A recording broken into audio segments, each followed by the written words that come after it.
Nuk duket as pak rastësi apo një qëndrim autonom, një seri shkrimesh dhe deklaratash nga qarqe politike e mediatike pranë Edi Ramës, të cilët po shtyn drejt një dorëheqje të Belinda Ballukut. As nuk duket se po përbëjnë thjesht një shfryrje pakënaqësish apo inatesh nga klanet brenda Partisë Socialiste, të cilat kanë kohë që po përleshen keqazi. E gjithë kjo seri, jo vetëm që duket e koordinuar, por është pjesë e një plani apo strategjie PR-i nga ana e kuzhinës së propagandës së Edi Ramës, duke komunikuar kështu përmes një gjuhe të koduar me pjesën tjetër të faktorëve që Rama ka përballë. Në realitet ekziston gjithashtu edhe një manovër e brendshme nga klanet brenda PS-s për ta bombarduar sa më shumë Ballukun, e cila është faktori politik më i fuqishëm në parti pas Edi Ramës, por ajo që është më e rëndësishme për Edi Ramën është largimi nga vetja i telasheve që shkaktojnë hetimet e prokurorisë speciale. Është krejt e qartë se si hetimet ndaj numrit 2 të qeverisë, ashtu edhe ato ndaj kupolës së Akshit, së bashku me të tjerët përreth, nuk kanë të bëjnë me individ. Dhe Edi Rama nuk mund t'i trajtoj më çështjet si dardha të ngrëna pas krave,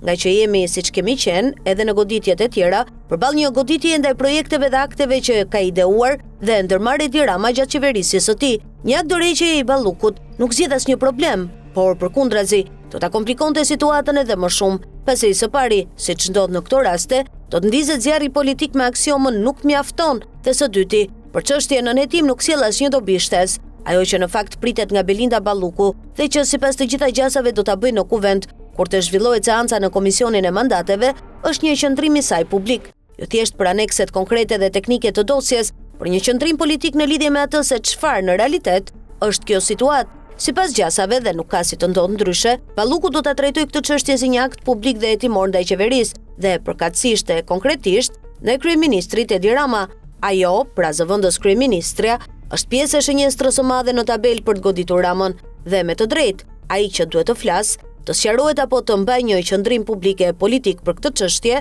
është Edi Rama, sepse këtu nuk po hetohet asnjë dikaster, asnjë ministër apo disa zyrtar, por thuajse të gjitha punët publike të rrugëve që janë ndërtuar nën qeverisjen e Edi Ramës. Kaq e thjeshtë është. Nga ana tjetër, mazhoranca, përkatësisht Edi Rama, mund ta trajtojë çështjen e kërkesës për leje arresti vetëm nga ana procedurale e dispozitivit të SPAK, por parimisht në lidhje me të gjitha hetimet që po i bëhen 13 viteve qeverisje. Kapica e kokave që Edi Rama ka prerë për të mbajtur pushtetin e tij i ka ardhur deri në fyt dhe nuk mund të pranohen nga zotat si një shpërblim për t'i dhënë erë të lehtë në lundrimin e tij të katërt. Në fund të fundit, kjo mbi të gjitha është një betejë e Edi Ramës.